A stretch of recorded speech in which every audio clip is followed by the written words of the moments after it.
Yeah, fair enough.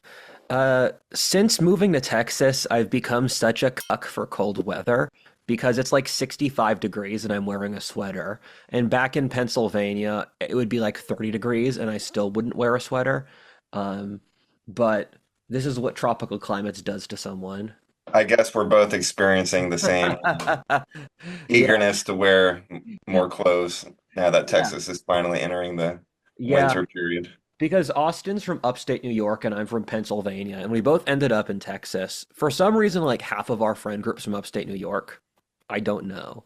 Um, It's an interesting little area. yeah, it kind of is where, Pocket of Dutch, Scotch-Irish influence in, 3 hours north of the yeah, city, end of the Appalachian Trail along Vermont. yeah, Kind of an interesting confluence of relevant cultural trends. yeah. The Scots Irish, I think they're just like up in the Adirondacks where you're from. They came over into New Hampshire and Vermont in the colonial period. Um, and then there's Dutch up the Hudson Valley, and then once you get further west, it's more Yankees with like like Buffalo is plurality Irish, and Rochester has the biggest concentration of Italians outside of the greater New York City area. Interesting. Yeah, I went to college in Rochester, and a third of the kids were from Long Island. And Rochester is a very, very progressive little hub in New York. It's a small city out west, but Yeah. it's very, very progressive.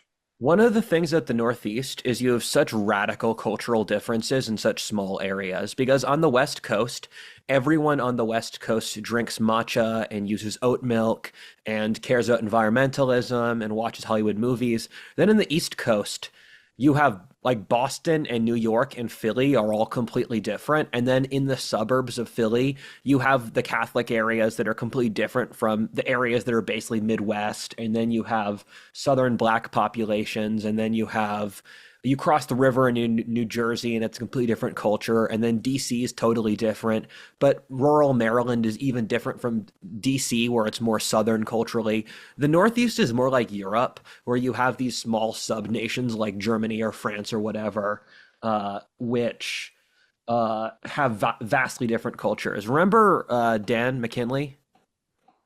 Yes. So Dan made a cultural metric where he assessed objective cultural differentiation, and he found the difference in my hometown in rural PA and Silicon Valley is the same cultural distance from Germany to Poland, because he was corroborating stuff like distance in like how far people stand from each other, their concepts of honor, their religiosity, how they use language. He compiled like 30 of these stats and he made an objective metric. And I think that's a roughly accurate thing that Pennsylvania to Silicon Valley is roughly between Germany or Poland, because we know British Americans have genetic differences comparable to European countries. Like between Right. northern and southern British Americans, genetically there should be a desert or a mountain range in the Mason-Dixon line.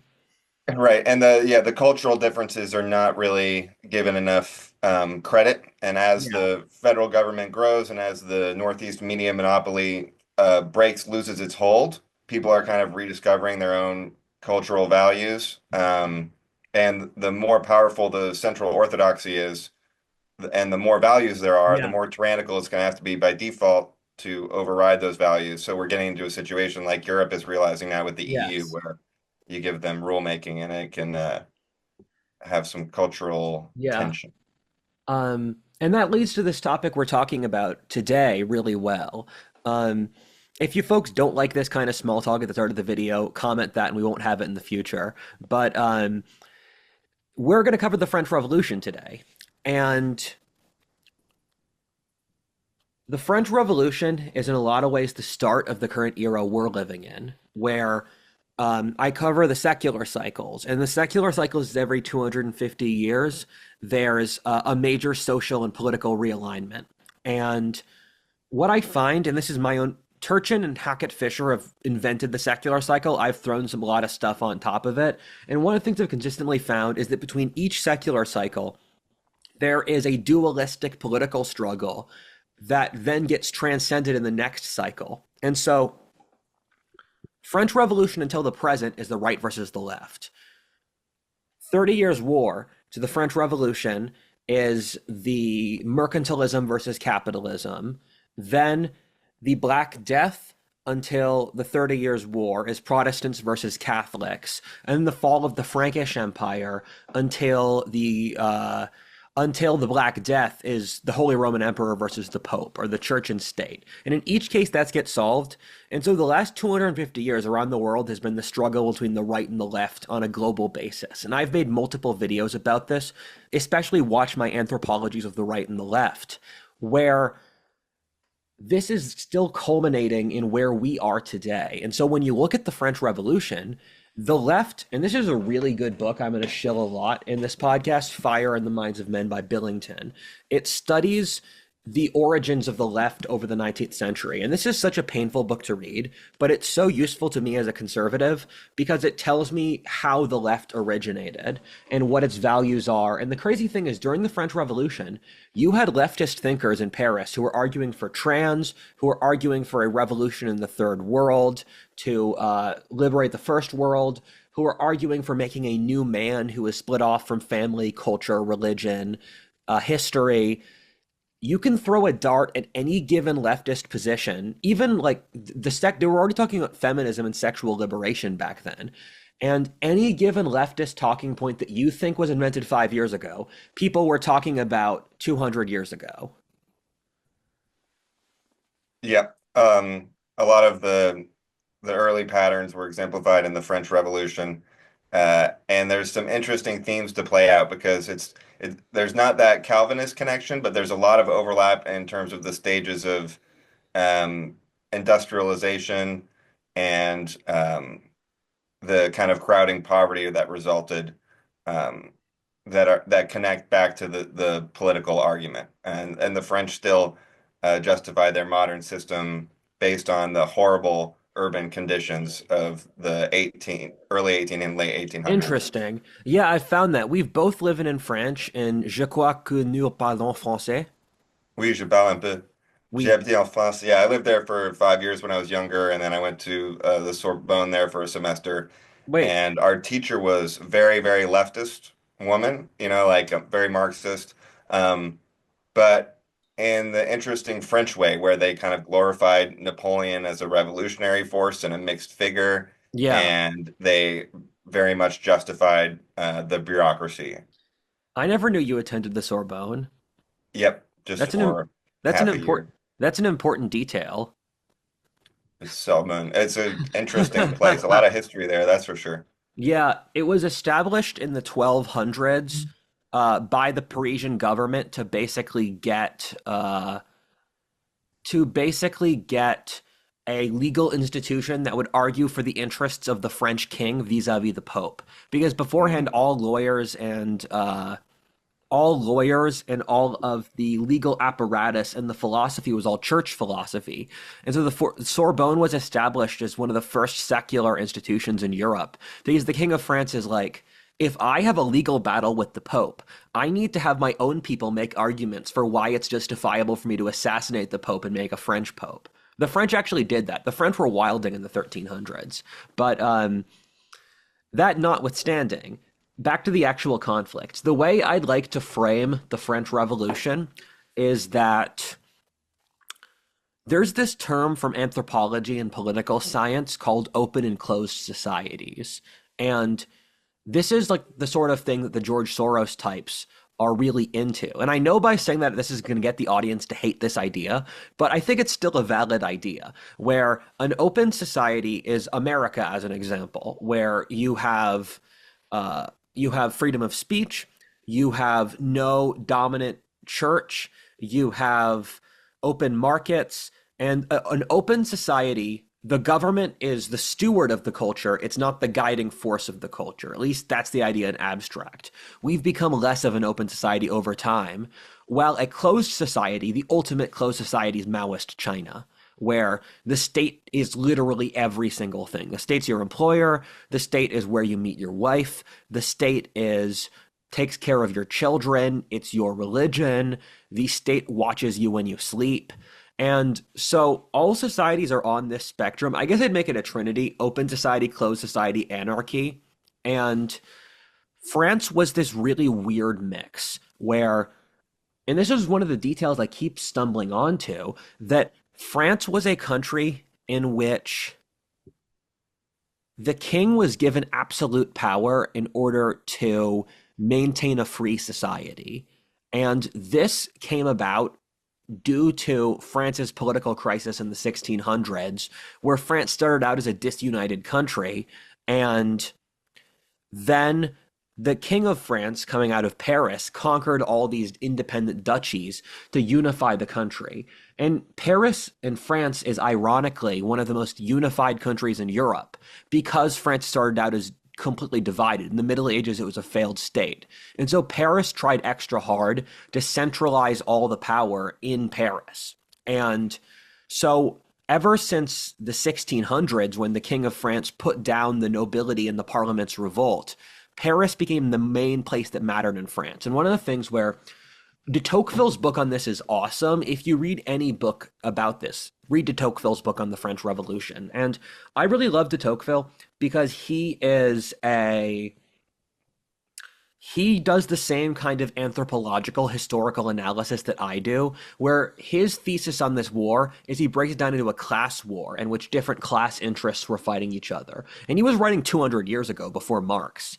And so the power was unified in Paris. And one of the things Austin and I were talking about before we did this show is that there's this really awkward situation in the French Revolution where the snake is eating its own tail for 5 years. They've taken power and they just kill each other in these stupid factional disputes. And in America, this would be done in a month because everyone would just kill each other. And in France, it takes forever. And the reasoning for that is that Paris had such centralized power that the people that what happened in Paris determined the entire character of the war, and there were no countervening factors to Paris. And thus, there was no countervening force to silliness. And Yes. so these tiny factional disputes of people inside different cafes killing each other in Paris determined the fate of the most wealthy, populous, and powerful nation in Europe. Right. Even Napoleon at first was kind of flirting with the Federalists. You know, he got along with Thomas Paine because there were some factions of the French Revolution that wanted decentralization, but they could never really get the traction because that centralized structure was so strong, Yeah. and the left elements needed to co-opt that centralized structure to enact their plan because they couldn't create one on their own. Um, and when Napoleon kind of took over after the final collapse of this insane snake tail eating 5 year process, there was some hopes that he would take it in that federalist direction, but he Hmm. was way too interested in the military kind of vision, and he utilized the Yes. central structure to carry that out That's really and ironic. train civil servants. And sorry, what was that? That's really ironic given Napoleon started out as a Corsican nationalist. It wasn't until he was in his 20s that he went from his dream being liberating Corsica to shut the fuck up, Corsica, you're part of France now. Right. And he And kind of translated his childhood dream through the liberation of yes, other monarchies throughout France using the centralized French structure as a exactly. bulwark, which is partly why he's viewed as a positive force even by the French left, Yes, because he was connected to the anti-monarchical revolutionary forces yes. at the time. Which leads me to a point I wanted to say that the great irony is that the old French monarchy was a its stated idea was the king has autocratic power in order to protect freedom. And the French monarchy was based upon the principles of we protect freedom, property, and honor. And or like it was our life, liberty, and the pursuit of happiness, but with honor thrown in. And They just can't get to the pursuit of happiness. It's either yeah. honor or fraternity. Exactly, yes. And it's funny because having lived in France, the French do the French do care more about the pursuit of happiness than we do as Americans. Like my experience living in France was this is a very nice country if you have no ambition. And if I was born in France, I would go completely crazy because Right. They there's they prefer food than agency. exactly, yes. And so the French Revolution, and this is one of the points de Tocqueville covers really well, is it's rather than autocracy to protect freedom, it's we use freedom to protect autocracy. And Sam Francis has got a term called anarcho-tyranny, Mm. and he uses it to describe the sort of thing that's going on in San Francisco now, where it's this tyrannical force that enables anarchy. And that's kind of what happened in the French Revolution, where de Tocqueville's analysis that I love is that France is this weird combo of an open and a closed society, where, for example, due to the integration of all of these various duchies and interest groups, France became this complete legal clusterfuck. And I've invented the term l'ancien regimeization, and I love that term because there's a lot of parallels in our current era and the French Revolution. And that's a point I want to convey. And I'm known for my prediction that America is on the verge of its own French Revolution. And what had happened is that the integration of absolute monarchy in France was this haphazard system where, for example, there was a parliament and you needed to use the parliament to raise certain taxes, but the parliament had never been called in 200 years.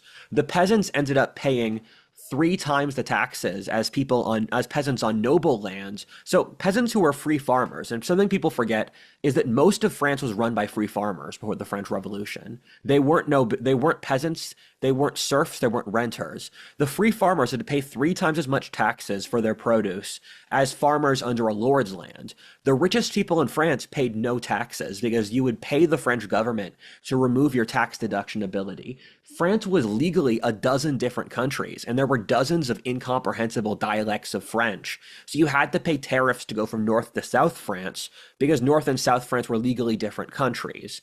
And you had all of these independent cities, and France ironically did have freedom of speech. So in this super autocratic system, you had authors like Voltaire and Rousseau and Diderot writing like atheist tracts in a society where it was legally where the government was basically a Catholic theocracy. The Catholic Church was entrenched as the forced religion, and so France, you have this sense of there's this vast amount of really silly complications. And it wasn't a free market because the king would sell monopolies to his buddies. And so the French economy was capitalist, but it was capitalist with all these weird bureaucratic details. And it's very similar to our current society, where I've said before, America today is not a real capitalist society. If communists can talk about real communism, I can talk about real capitalism. Real capitalism has been tried, and billions have been lifted out of poverty. And so America in our time period has the exact same issue where I differentiate between the boomer economy and the zoomer economy. And the zoomer economy is basically just tech and it's tech and content creating, where I once ran a group for successful zoomers, and those are the two vectors that exist. And and the boomer economy is this hyper regulated bloat that it's impossible to break into because pre established interests have paid for their control of the economy. And this is what I call l'ancien regimeization. I think it's the biggest issue of anything in America now. Yes, and it's the ancien regime because it is the old regime, right? The new radicals, they wanted to use the monarchy and use its structure to carry out their vision, or at least a centralized government structure created by the monarchy. But it turns out the monarchy was not nearly authoritarian enough for them. Like it had too many rights to the Yeah. peasants, and like you said, free speech kind of incorporated in there, and they had to get rid of all that so they could carry out their bureaucratic agenda. The only block for which was the court, which they Yes. reduced to kind of the judiciary. They reduced to a ceremonial role, um, and it's like in the book, to, the administrative rules were infinite. Yeah. They were growing. The ministers increasingly had to delegate to lower level functionaries who Yes. essentially Yes. had de facto lawmaking ability. Starting to sound familiar yet? I think our French Revolution was in the 60s or 70s, Interesting. the origin of our bureaucratic Yeah. state and some Yeah. of the more, yeah, crazy. Yeah. You did your research, dude. Like, good job. Because that's one of the points de Tocqueville hits on, where de Tocqueville has this beautiful symbolism in the book that when I read this, I just spiritually felt so happy. Where he was comparing the rise of the French bureaucratic state to the French Revolution, because de Tocqueville was a libertarian, and his thesis was that the French Revolution was the bureaucracy's attempt for complete dominance over France. And the point he uses is that within a year or two of the French bureaucracy establishing a cabinet that paralleled the power of the king, because beforehand, the bureaucracy had enormous power in France, even stuff like what crops a farmer grew or how local cities were administrated. It was run by a Parisian technocrat who took orders directly. And within a year or two of the creation of uh, a bureaucratic administration that had the same role as the king of maintaining all of France, the French Revolution happened. And the point that Tocqueville was making is that there was a point where the bureaucracy realized, wait, we could run France completely ourselves. And they made the decision, we're going to kill the nobility, we're going to kill the merchant class. The merchant class, only like part of them died. They were not one of the most hated groups because Yeah. enough of most of the leaders of the French Revolution were actually lawyers beforehand, which is interesting. Mm. And then you have we're going to get rid of the church. De Tocqueville says really good things at the French church. He said he started out as like an angsty atheist, or he started out wanting to dislike them, then he researched it and realized the French church was one of the best institutions in France before the Revolution. And then the monarch. And what happened with the French Revolution was they killed the nobility, the monarchy, and the church while they turned France into a state managed economy, is that they ultimately had to default back onto a new king, that being Napoleon, because the bureaucracy demanded an authoritarian leader who could direct them. And when they removed that, they spiraled into these killing matches, which just involved all of this silly ideological struggle because they had never evolved to have the natural leadership that the monarch had. And that's another theme that Tocqueville talks about, that the reason that he compares it favorably to Britain, which was something basically all of France's most sentient authors in this time period realized. All of the most sentient thinkers in France knew Britain was doing better. And Mm. de Tocqueville said that in Britain, the government works with the intellectuals, and so you have thinkers like Carlyle uh, or Adam Smith who themselves were governors and they were working with people in power. And so England's developed right wing philosophy, and almost all of modern right wing philosophy stems from Britain around the time of the French Revolution because it was this synchronistic cooperation between the intellectual and the ruler to make. Of course, I'm showing complete bias here, but you folks are aware Right. of my biases. To create a functionary system of politicking. And what de Tocqueville says is that France is great thinkers, and France was going through the Enlightenment. And this is a detail I should touch on, that the French Enlightenment was possibly the greatest intellectual breakthrough ever in human history. It was stunning. And there was all this incredible thinking, and France was the center of the Enlightenment, where these people thought like modern people. If you took the fundamental psychological assumptions someone has today and brought them back to Paris 200 years ago, they'd have a pretty similar worldview where atheism had become the Mhm. norm among the upper classes. And Right. most, Even the way they secularized the church, but kept yes, it around as a functional institution was just a very, very kind of modern. It yes, actually felt more modern than now. Like I couldn't exactly. see us treating churches as purely secularized institutions Yes. today. Yes. Yeah, I agree with that. And when you look at it, France is the first country that saw modernity kick in, where France is the first country that secularized. It's the first country that saw its birth rates decline. It was the first country to urbanize. And that was because the French had established a urban bureaucratic elite that managed the country before anyone else in Europe because they had to unify all the provinces.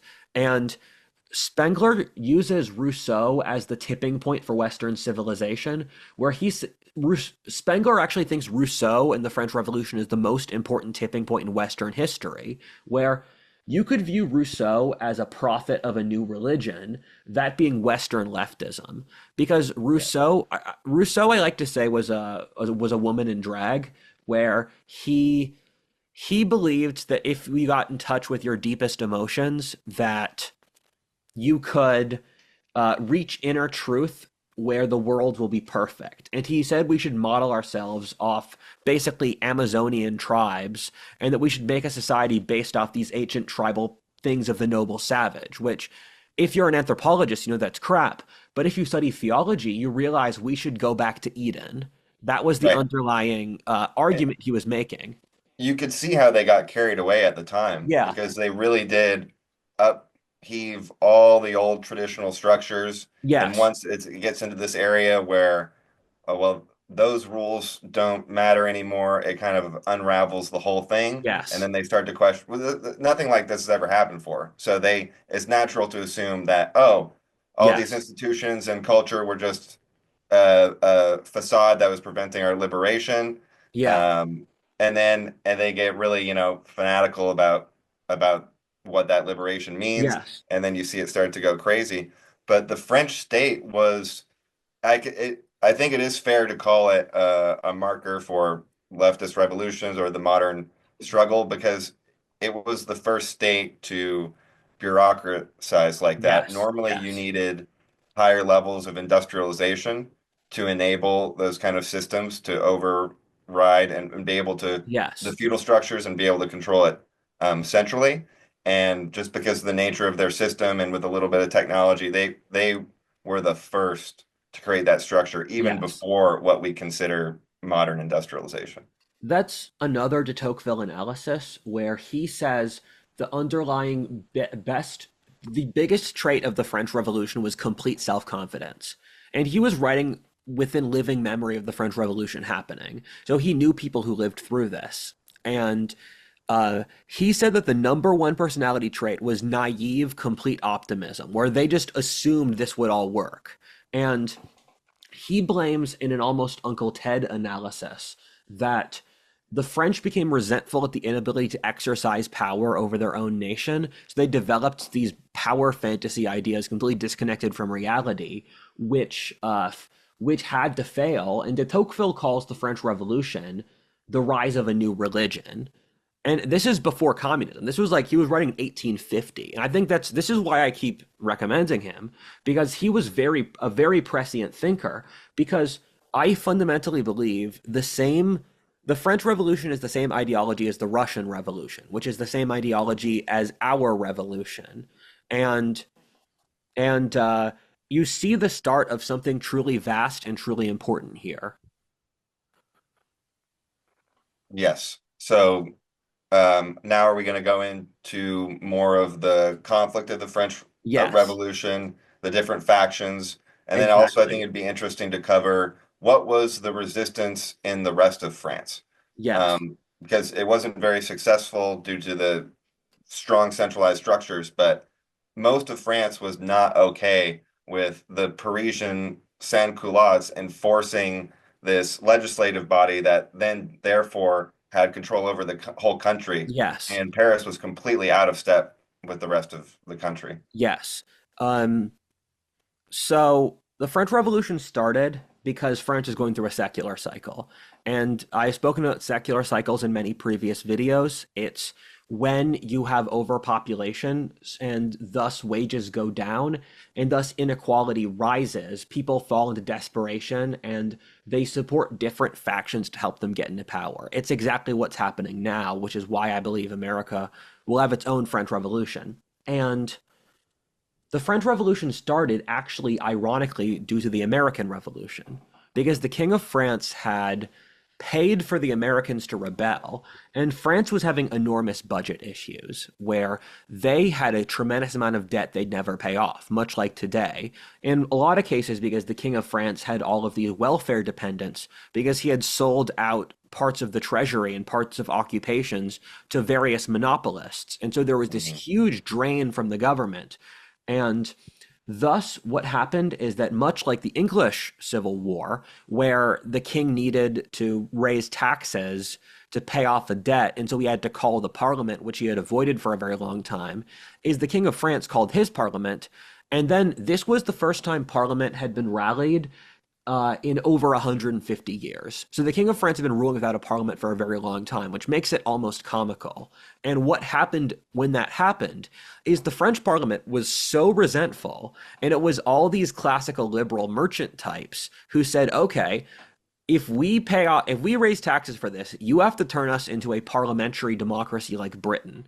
And one of the very important things about the French Revolution to understand is that no one was satisfied going into this. It's much like today, and I'll say that 20 times this video, it's true, where the the king was dissatisfied because he could barely run his own country. The peasants were starving to death. The nobility felt robbed of any real power because their entire life was partying with the king and never exercising authority. The church disliked how France was becoming a secularized society. The secular people disliked that the church had autocratic power over the country. And so no one in this equation is satisfied. And so when the estates met, because France's parliament had a house for the nobility, it had a house for the worker, for the merchant and the worker class, and then it had a house for the church. And this goes back to ancient medieval conceptions of the nation. And there was this book called Qu'est-ce que c'est le troisième état? And it was what is the third estate? And the thesis of the book was that the one third of parliament, like the merchants and the carpenters um, and the farmers, they did absolutely everything. They invented ideas, they fought in the wars, they sailed ships, they grew the stuff, and there was this calculation made. Wait, why do we need the nobility or the church anymore? And with the king calling the parliament, and he tried to shut the parliament down, much like the English Civil War. Then the parliament met up in a tennis court and formed an independent government away from the king. And this is also very similar to the English Civil War, where the exact same thing happened. And in the earlier French wars of religion in the 1500s, this also exact chain of events happened. King called the Estates General. He tries to shut down the Estates General. Then the Estates General meets in a tennis court. Wow. Yeah. Strange that it's even the same. Yeah. I mean, I guess shows the opulence of the nobility at their recreational facilities is Yes, the only place that exactly. there's space. Yeah. In Texas, they'd put it at like a like if Texas's Senate did that, they'd do it in like a deer hunting place. It would be a shooting range. Yeah. Yeah, I'm projecting Pennsylvania with deer hunting.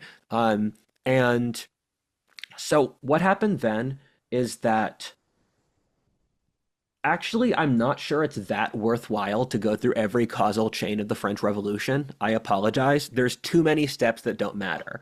Um, where what happened is that there's France had a general upwelling of discontent. If you remember the Summer of Love 4 years ago, that's pretty close to what happened. And this is one of the weird details of the French Revolution, is there's no point where it happens. For example, the Bastille got stormed, and the Bastille was the place where it was like the French Guantanamo Bay. It was a place they stored political prisoners. And the king, when the Bastille got stormed and the king couldn't really do anything, it was a sign to everyone that there had been a real regime change. But the awkward thing at the French Revolution is that these radical leftists were in charge of power for like, I think 4 or 5 years, and they didn't kill the king until the very end. So it's almost this sitcom plot where the king is in power, you have a progressively more and more deranged parliament, which actively hates him and is pushing atheism and social communism and that stuff. And it's weird to see them interact because for example, in the Russian Civil War, you have legitimate battles where you have the entire front line in the Volga or the Czech regiment in Siberia.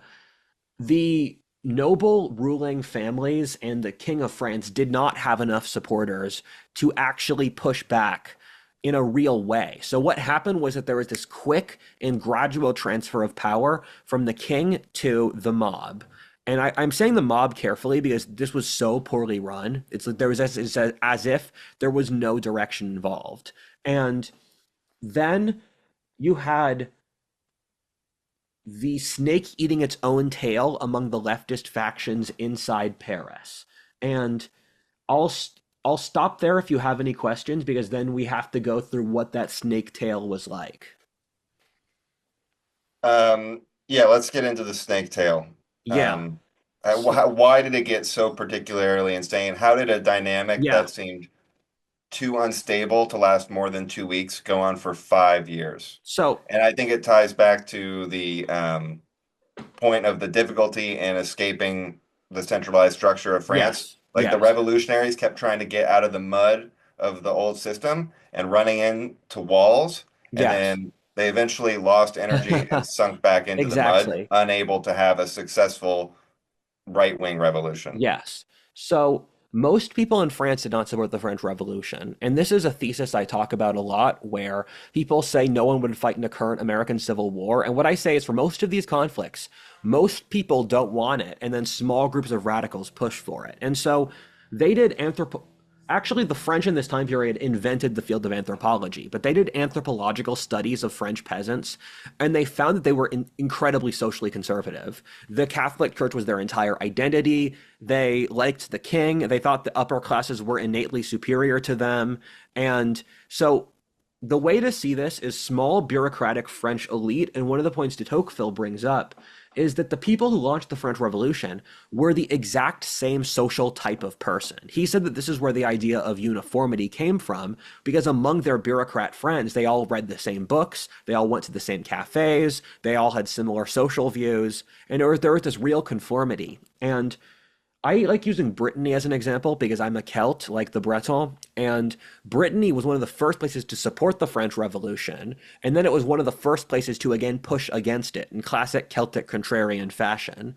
And the base of supporters for the monarch was in the Vendée in around Poitiers, and there were several others. The south of France resisted, and the thing that the rest of France disliked about the centralized government was the push against Christianity, which we'll get to, because it's hard to overestimate the importance of Christianity to pre-industrial societies. It's people's entire identity. And Right. When I lived in France, actually, it was in Arles, like 5 to 10, and we lived in an old hill fort yeah, that was connected to a chapel that was blown apart by cannon fire during the damn. French Revolutionary War. Yeah, yeah, And you could see that area was basically the foothold from which Catholicism entered France, because yeah, Arles was the center of the Roman Empire. It controlled a strategic trade route with the rivers, and yeah, then later there were forts there to stop the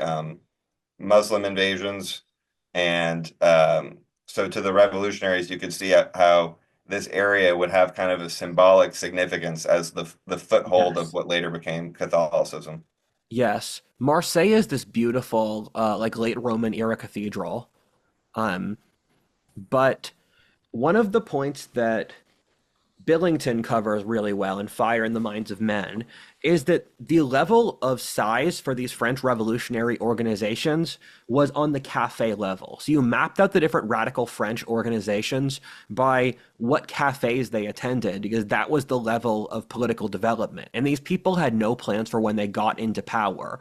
And also, their egalitarian leftist sense meant that no one could rise to leadership because they were being done by committees. So these committees were virtue signaling to each other. In this, it's spiraled into madness. And I see them very similar to the modern wokies. I think they have similar psychologies. It's very feminine, it's very egalitarian, it's very Gaia energy and that sort of thing. And France saw this process where, ironically, the term right and left stem from the parliament after the French Revolution, where the conservatives sat on the right and then the leftists sat on the left, and the terms caught on. And the what happened is that the people further and further left gradually consumed the people further right of them. And France went through a series of parliaments, and then they would kill a new parliament, and then they would kill the other people who were there. And it was this gradual process of pretty slow purges. And the French Revolution didn't actually kill that many people, all things considered, because you have stuff like Mao Zedong, who killed 40 million people, and the Soviet communism killed something like 30 to 40 million people as well. And the French Revolution killed less than a million people total.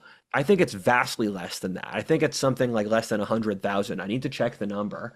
Yeah, And it was a little over. The estimates range from 700,000 to 1.5 million, and that's the same for the roughly the same as the Napoleonic Wars. interesting. So in total, you add that up, that's 5% of the Yeah. population dead during the revolution, another 5 to 7. So total around 10% of the population died in that Huh. period, which is Yeah. fairly significant, especially when you're considering the majority of them were young men. Yes. And then you have Napoleon on top of it, which is same lifetime. So you could Yeah, be a that's what I was French. counting. Yeah, Yeah. the 10% total. Yeah. And France was overpopulated and they were basically just getting rid of their young men. I think it's comparable to today. Yeah, and I think that's the only thing that kind of chilled out the revolutionary Yeah. fervor, where they stalled in this process, which is very similar to the US post 60s, 70s, where we have kind of a more capitalist industrial Yeah. Yeah. society, but we're only really innovating in the new industries. And if you see the French in the late 1800s, they were really, really advanced on electricity, Yes. TV. They claimed credit for cars. They Yeah. were they were good at every new industry and they couldn't innovate in the old industries, which is like us and Silicon Valley, Yes. and all the only innovations happening in new Yeah. technologies Yeah. Interesting. that don't Uh, have the regulatory structure built around them. yes. And it's difficult to overestimate the importance of clubs in the French Revolution, where you have the club period, where all political organization occurred due to clubs, where the Jacobins are an example of they were actually a club for social betterment, and they were a women's advocacy club. Guys were still trying to get laid back then too. And so they started out doing that, and then the Jacobins became this really aggressive political organization, and you had a variety of these, and I can't remember half the factions. Um, and so I'm going to use the Jacobins as an example just to illustrate this gradual descent into madness, and it was pretty gradual, where you still had the king in power, France still had capitalism, and it's funny to look at these factions just killing each other, but they maintain a slight decorum of legality, and that decorum of legality shrinks over time. And Mm, so for the Jacobins, they launched the Terror, and the Terror was the cresting of this madness, where it was almost like there was a psychological plague across France that drove its people mad. And at the bottom of the French Revolution, you had pretty crazy stuff. They abolished Christianity and made it illegal to be Christian, and they forced people to attend the Church of Reason, where they had this young woman, symbolic for reason among nature, and so you should worship reason, and they would have rituals for reason. And Saint Simon, who I actually think is one of the most important thinkers of the last 200 years, he was part of that cult of reason. And mm. also you just had murdering of political enemies. And the Jacobins were you had this whole political range of people who were classical liberals, and the monarchists got purged over time. The monarchists made it surprisingly long. And then you had classical liberal libertarian types. They were the furthest right in French revolutionary politics, and you had literal communists. And so by the time you get to the terror, you're looking at the state says we can take your property without any concern because you only exist to serve the state. And it's funny to look at the left then and the left now, because the left during the time of the French Revolution, they mostly pulled from classical references. And this was a more intelligent society than today, where they would wear certain hats as references to like Greek, like the Phrygian cap, and they would make Mhm. references to Cincinnatus and Cicero, and their goal was to take classical reason and to make it into a religion. And Right. Recreate Greek democracy. exactly, That was their yes, model. That was the model yes. of Robespierre and the really fanatic revolutionaries. And who was Robespierre's assistant? Like not assistant, but the young guy. He was super ideological. He was like the super Is that Robespierre. Danton? No, Danton was the other side. Okay, yeah. Robespierre eventually got caught in the middle of them. Um, but it was very much like a purity spiral, Yeah, right? yeah, That Robespierre led, and then the young, like most purity, most follower guy kind of sucked him further in that purity spiral, yes, making it impossible for him to work with Danton in a way that would kind of make it work because yeah, anybody trying to compromise at all broke the revolutionary spirit. yeah, And then at that point, Robespierre knew that if Danton, who used to be part of their yeah, faction, and he split off, if if they denounced him and killed him, it would all fall apart with the people who kind of yes, had still any semblance that this was authentic. And Robespierre tried to say something like, hey, let's just be reasonable or kind of make a joke about how it's clearly impractical. And yeah, then his younger um, acolyte says basically, that's not an argument, yes, echoing exactly. Robespierre's words, um, over the last 5 years. And then it became inevitable. The writing was on the wall. They had to kill Yeah. Danton, and then it fell apart. Yeah, you have all of these incestuous deals where Danton and Robespierre are part of the same faction. They split apart. Then they had their own civil war. Then Robespierre killed his faction. Then Robespierre himself was taken down when there was a new shift to power because France did one of the stupidest things ever, where they declared war on basically every single country that bordered them because there was this awkward political situation where um so having the French Revolution work would be as if Maoist thugs took over America's government. And so China has to look at this. Ironically, China would hate that. China would hate if their own ideology took over America. China would have to look at that and be like, "Okay, can we still make iPhones for you?" The Europeans would be like, "Okay, you're not going to protect us against the Russians now." So you Right. took France, and France was the sun of Europe. It was the great France had, I think, like five times as many people as England's did. It had twice Germany's population, and so France became this just insane, just vortex. And so everyone else in Europe was thinking, "We think you're too dangerous for us to deal with, and we're going to attack you to exploit your current insanity." So the Austrians and the Prussians, two countries that either do not exist or are relevant today, declared war on France, but they were some of the biggest countries. And so they were attacking the eastern border of France. And what happened there is that the King of France, who somehow survived this long, he tried to flee to the Austrians because his wife, Marie Antoinette, was an Austrian. And so he he made a silly error of talking to local villagers, and then they turned him into the state, and then they killed the king. But that was seen as betrayal because France doubled down on nationalism. In the French Revolution, the thing that got it out of its madness was nationalism due to the external threats. Because the only social structure that worked really well in revolutionary France was the army. And this is one of those things that doesn't make sense to me, where they were a complete horrible at governing in France. And then revolutionary France had the best army in Europe, and it was all people they immediately conscripted, and because they had to kill off a lot of the officers, because they had to kill off the entire top rank of officers because they were the nobility. And so it was these former sergeants and lieutenants who were promoted to generals. And this release of meritocracy, because before the French Revolution, so many positions were just for the nobility, made France have this massive upswelling. And this is the first time total war existed in history, where total war is the concept we have from the world wars, where what they said in the French Revolution was all men should be fighting on the front.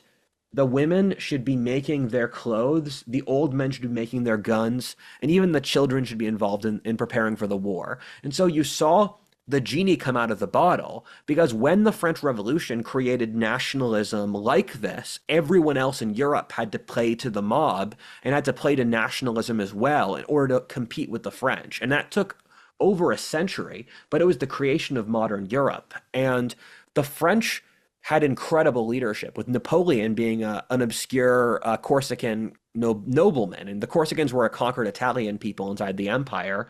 And they were able to crush the Austrians and the Prussians. And France was also at war with Britain and Spain. Spain might have been later, but I think they were at war in America. We were good allies of the French, and they still decided to mess with us. And so the French just crushed everything around them because beforehand you had this concept of gentleman's war, that war was this something you didn't take that seriously, and we were all just kings where you maybe trade a province, and even enemy armies would have dinner together before battles. It's that genteel, and you would never just like burn an enemy city. And the French Revolution got rid of that, and the French were able to use their huge population mobilized to have cannon fodder and they pushed the borders of France past the Rhine, and they conquered Italy. And Napoleon gained his reputation for fighting in the Italian wars, fighting against his own countrymen. And it's pretty shocking that the French, once they got rid of the monarchy, they released so much natural tension that they were able to take on all of Europe at once and nearly win. Right. It was a pretty incredible push where they could have had more success than, I mean, and then the parallels with the pivot, the failures of socialism to the pivot to National Socialism Yes. to the conquest of Europe is bringing up some pretty familiar Yes. imagery. But you're right. The Napoleonic Wars were the precursor to World War One and World War Two. They really were the real World War One, Yes. Yes. because they kicked off the centralization of Europe, and a lot of the logic behind the centralization with Garibaldi and Bismarck is cited as the reasoning for the need to Yes. create a stronger EU today. So it's all a continuation of that French Revolution trend, Yes. which I would say has had actually quite a lot of negative consequences. That's a very good point. And when you look at Italian and German nationalism as an example, they gained their nationalism due to the French conquering them. Because Germany and Italy were a bunch of independent states, basically small duchies and principalities. And there's this myth that nationalism is a post-industrial thing, but we have records of nationalism to differing levels in the medieval and the ancient world. But modern post-French revolutionary nationalism is probably the biggest example of nationalism in history. And when the French and the Germans, because we're not going to cover the Napoleonic Wars here because that's its own video, but once Napoleon conquered all of continental Europe, what happened, or all of peninsular Europe, is that the French ruled with the idea of governance stemming from the people. And we're going to get back to the theme of how the thing that saved France was the military. And with the French military, they got rid of the mandatory atheism. Catholicism became the main religion. They recreated titles of nobility, but made them meritocratic. Is the thing that the French defaulted back onto as the lasting trait was nationalism and meritocracy. So when they conquered the Germans and the French, they said, "We are going to put you we're going to shut down the duchies, make larger federations like the Confederacy of the Rhine or the Italian or the Italian kingdom, etc." And then the local Italian and German guys, they thought, "Wait, we are the same people. We could be doing so much better than this." And that planted the seeds of both the rise of German and Italian nationalism that culminated in Bismarck or in Garibaldi. Yeah, exactly. That was the what kicked off the centralization and the balance of powers between those large centralized Yeah. blocks that ended up enabling a way more vast wars than Yes. uh, had previously been seen So for France a while. France released its like madness with the terror, and then there was this gradual wake up call of this is completely deranged. And so you saw the rise of multiple forms of government, with France having a trinitarian government between three different people who were warlords who were holding the country together. And then there was another democratic coup, but the democratic coup couldn't hold on to power. And so France was in this awkward position where there was a realization we can't self govern ourselves according to these principles. And so Napoleon They went had from been. democracy to Greek democracy to Caesar really quickly. Yeah, it's funny to watch the development. They started out with absolute monarchy, then they became a parliamentary democracy. That they were a rightist par they were a parliamentary monarchy that was rightist, then they became leftist, then they became socialist, they were briefly communist, then It's they because they could became never escape into the only thing that would have worked, which was the Federalist, like You're Republicans. Yeah. right. Then they became Trinitarian. Then they became another democracy with. There was this whole discussion about what to do for voting rights because there's this profound disconnect between freedom and equality because you can't let people free and then they'll turn out to be equal. That's not just not going to happen. It's just mass chaos. And they established, so they had what percent of the population do we let vote? Because you had a huge illiterate French population where most French people were illiterate. And then what occurred is that they would have certain periods of universal suffrage and then they would immediately balk at it. And then they would only let the rich vote. They would only let the people who are part of their political parties vote. And, um, and all that sort of thing where Napoleon built up this incredible reputation fighting in Italy against the Austrians because the Austrians had colonies in North Italy and he was able to conquer all of Italy and he was widely lauded. And so he went back to France and formed a government uh, with multiple other schemers. And they were using Napoleon as a chip against their other various factions because they thought he'd be easy to manipulate. And then Napoleon launched another coup and he became military dictator of France and made himself consul. And this starts the Napoleonic era, where that was the end of France's experiment, where Napoleon brought back social conservatism, and he also he made France technically a democracy. It's just he appointed the figures in the democracy, and he also had he what am I thinking of? Yeah, he recreated the nobility, he reinstated the church, but it was all under this secular rationalist imperialist model of the world. Hmm. Interesting. Yeah. So I think that's the French Revolution. There's a lot of different threads going on here, and so uh, it's weird to connect all of them because this was a person's life. And then after this is the Napoleonic Wars. So let's say I'm 18 years old in 1789 when the French Revolution starts. I'm gonna be like, I'm very bad at math, but I'm gonna be like 40 in 1815 when the Napoleonic Wars ends. Just Right.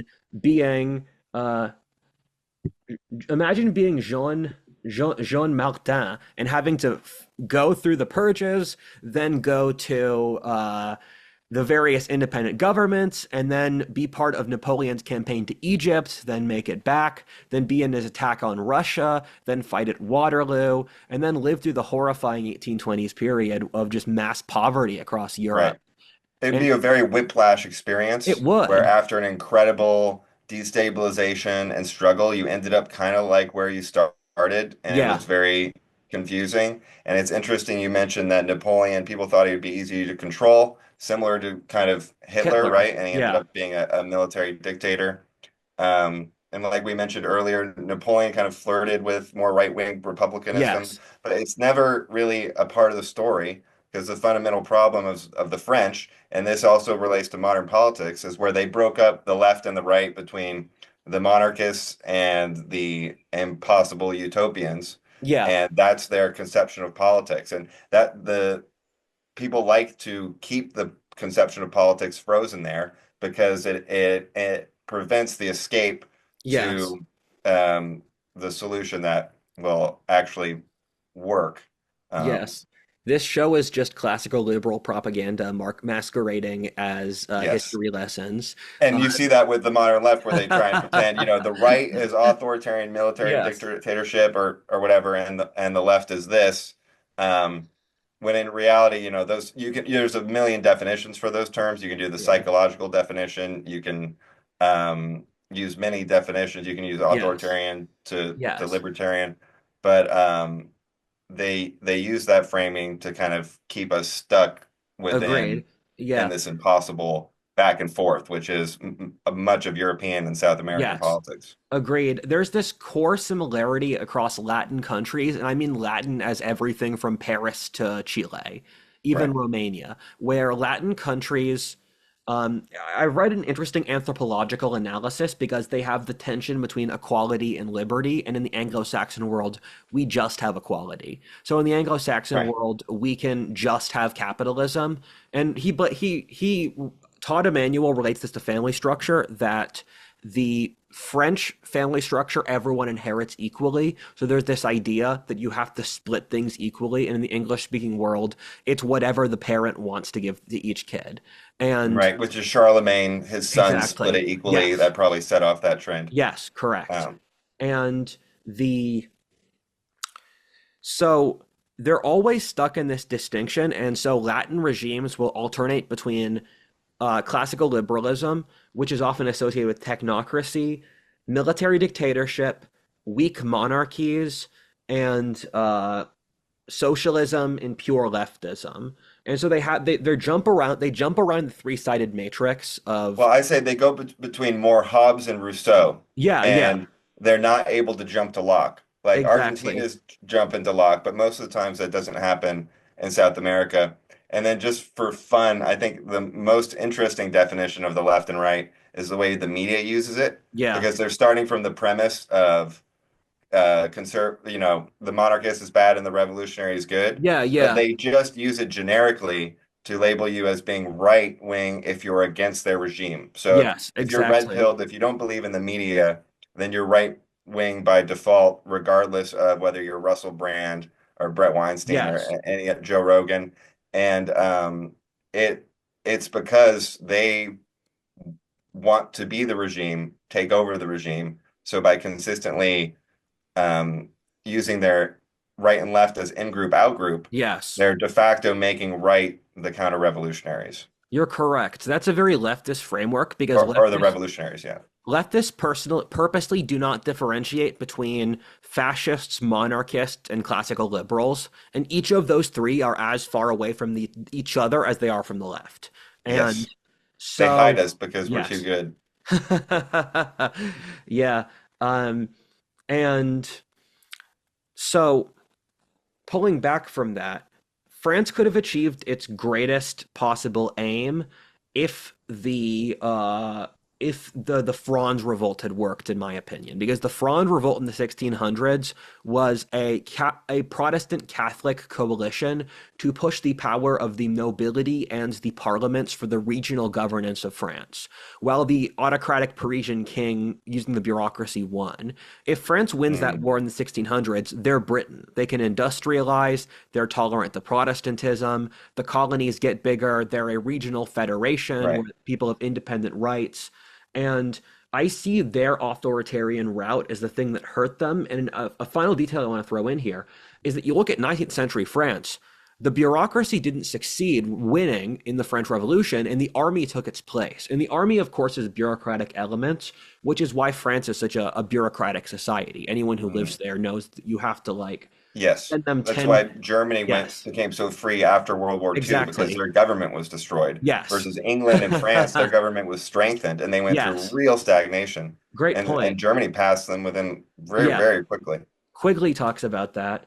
And the um so the army was the main social institution in France coming out of this. And you see this with some cultural things. You read books from France, they were hyper nationalistic and they were obsessed over the loss of Alsace-Lorraine. And France was Mm, one of the most warlike countries going into World War One. The French might have been even more warlike than the Germans. mm. And um, so Norman influence, maybe? uh, the social thing that unified France as a country was the army, and in the English-speaking world, it's the merchants. Right. So the French experience was basically getting conscripted and then meeting the other French guys from all over France, and this was your moment of emotional unification across the country. For America, it's the establishment of our Senate, where people from the South, the Middle States, and the New England came together, or it's merchant dealings. And you can see this French Mm, military dominance through Dreyfus, because at the end of the 1800s, the Dreyfus case was that the French military had uh, inaccurately blamed a Jewish officer for being a spy. And it turned out that this was a complete cover up that they had falsified. But this case was so controversial in France because any attack on the military's honor was seen as a destruction of the national character because France was such a socially conservative, militaristic Catholic country that even holding the army accountable in a slight way was seen as attack on France's identity.